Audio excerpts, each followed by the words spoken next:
Hi there guys, welcome back to another Palace Daily.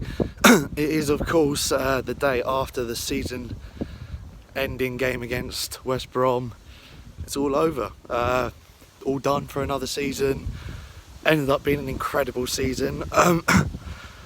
And this video I'm going to do a little bit of a small review on yesterday's game, because you guys pretty much know my thoughts on it if you watched the vlog in the preview. But also I'm going to raise a couple of questions to you that have come up in the comments of some previous videos. Keep those comments coming, by the way, guys, because this channel is for you guys. It is for not just Palace fans but all football fans in general, to, you know, to talk to me and try and put their viewpoint out there. And that's how I do these little daily videos, really, is I take the questions that are raised in the comments and I take them on, and any ones I like I put them up and see what you guys think as well, as well as giving my opinion. So keep them coming. But the game yesterday, I mean, first half was very cagey. 2 banks of 4 for West Brom. I suppose you'd expect that. That's how Darren Moore set them up, and it's worked very well. It's how we used to play as well. Sitting deep, trying to play on the counter with Rodriguez and Rondon. Both of them had quite a quiet game, to be honest. There was no standout performances from West Brom, which I wasn't really expecting the way they were playing. They're unbeaten under Darren Moore. I thought there'd be a few more chances coming from them, but there we go. Last game of the season, they're down, so in a way I can only expect it to be quite quiet from their end. But from Palace, we woke up second half. Zaha was on it. There were players in the first half that were doing some lovely passing plays, but just weren't getting past that final bank of 4 and the defence. And it was because we were a bit too slow in possession. Lovely passing football, like I said, but just a bit too slow. Second half, we did exactly the same, and we were dominant from start to finish second half.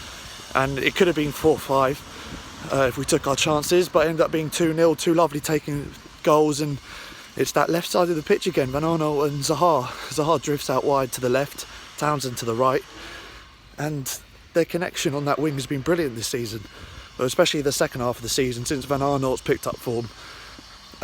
So fair play to the team. I mean, Roy, after the lap of appreciation, you know, they had all the kids out and everything, and Roy's had a lovely message. John Watson, of course, retiring, absolute legend of football.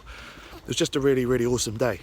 So let me know your guys' thoughts in the comments below on the game yesterday, and also, now that the season's finished, what has been your highlight of the season? What has been the turning point for us? What has been your key moment, your favourite goal? Anything to do with this season about Palace that you think, yeah, that's my favourite moment. I'd love to know, because there's quite a few to pick from. But that was the game yesterday. I'm going to raise a couple of questions now for the daily show, along with that season question.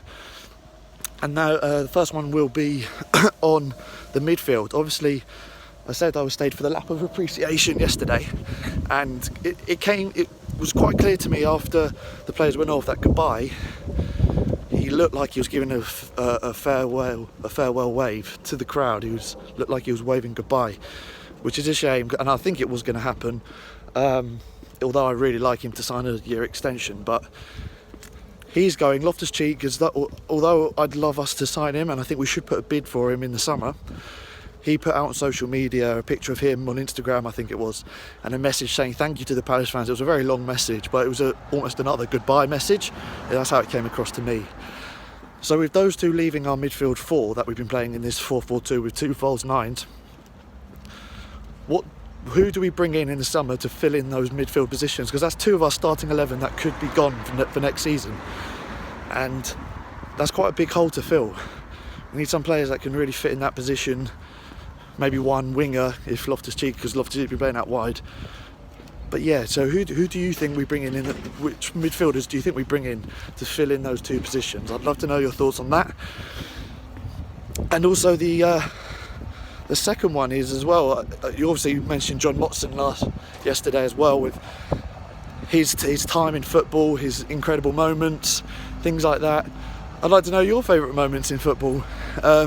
Linking a bit to the Palace season question, of course, that I've just put up earlier in the video, but I'd love to know your favourite moments personally that you've had this season, whether it's for Sunday League, whether it's with your family in the park, anything to do with football. I'd love to hear you guys' thoughts.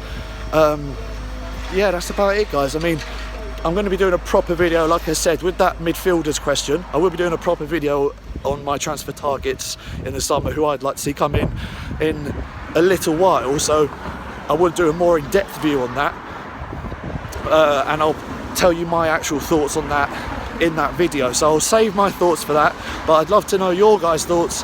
And yeah, thank you so much guys for watching, and I'd like to thank you all for your support throughout the season, not just on my channel but of course on 90 Min, where I've done most of my work this season with vlogs and stuff. You've stuck with me through everything. You've really, and the amount of people that come up to me now for pictures and say hi, thank you for the videos and everything, it's just so nice to see. So thank you so much everyone, really appreciate it. I can't wait to do it all again next season with the vlogs, but the videos will be coming thick and fast during the summer with the World Cup and everything. So yeah, thank you guys so much for watching. Like, share, subscribe, and I'd love to hear you guys' thoughts in the comments.